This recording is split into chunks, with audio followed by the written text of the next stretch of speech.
Hi folks, welcome back. Thanks for joining. This is a quick video just covering a few basic points on animal husbandry. A friend of mine is a new animal owner, and being quite unsure, I thought I would go over a few rules about taking care of animals. Personally, I don't own any animals. I never have bought any animals. An animal is not something I would go out to buy.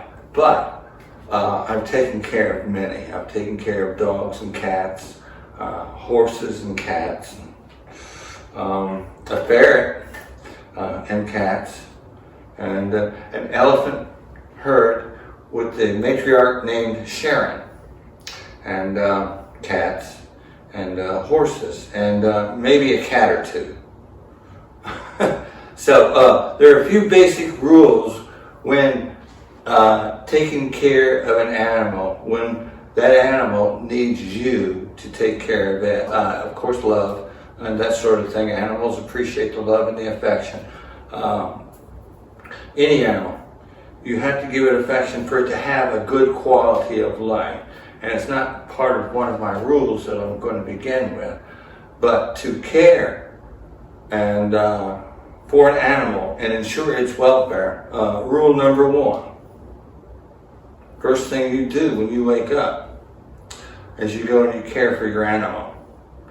The last thing that you do before you go to sleep at night is to care for your animal. That's rule number one. Rule number two is to properly care for your animal. One of the first things you need to do is to make sure that it has fresh drinking water. So that's twice a day. And anytime in between that you see that their water supply is getting low, you want to keep water fresh all the time. You don't want an animal to be without water at any time. Okay, so now, unless instructed by a veterinarian not to give it water, which leads to rule number three, and that is if there's anything wrong with your animal, don't delay, don't wait, get it to a vet. Don't worry about the cost. Veterinarians are not rich because their main focus are animals, unlike medical doctors.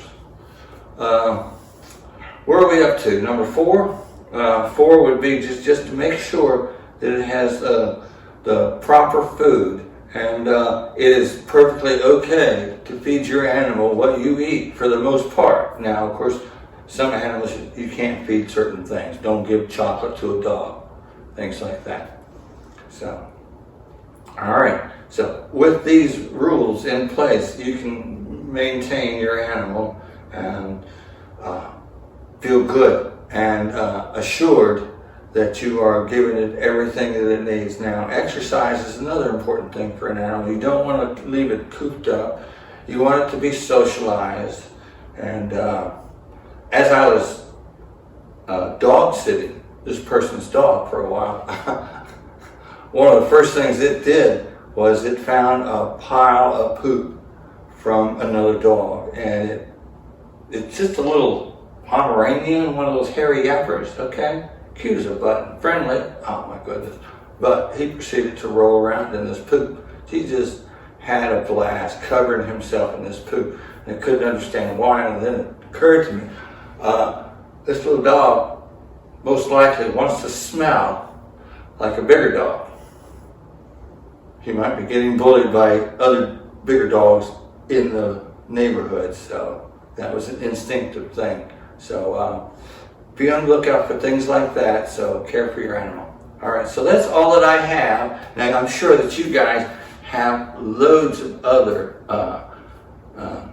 comments, and you have valuable input that you can add to this simple list of what I do to properly care for an animal in my care. All right, so put it all in the comments, and we'll have just a great big discussion about it. And I think it's important. Animal husbandry is an important thing. When you take on the responsibility to care for an animal, it is a big responsibility, and you have a duty, an obligation to care for your animal better than you care for yourself, because they can't do it. Okay, so bye-bye now, and take care now.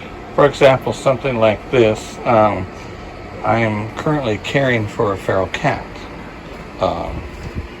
So what I have here is a box. It's blocked off at one end, and I've gotten him used to entering here for an automatic feeder. And there's fresh water right there. And in there's a little pad, it has heat. So if anything changes with this feral cat, if I notice that his condition worsens, as you can see, I've got it set up so that I could easily trap him to get him to a vet. So this is just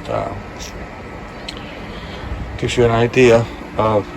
So if you decide to take care of an animal, you've got to plan for every contingency of taking care of this animal. So if I ever need to capture it, I will. But as long as it's healthy, I'm not going to touch it.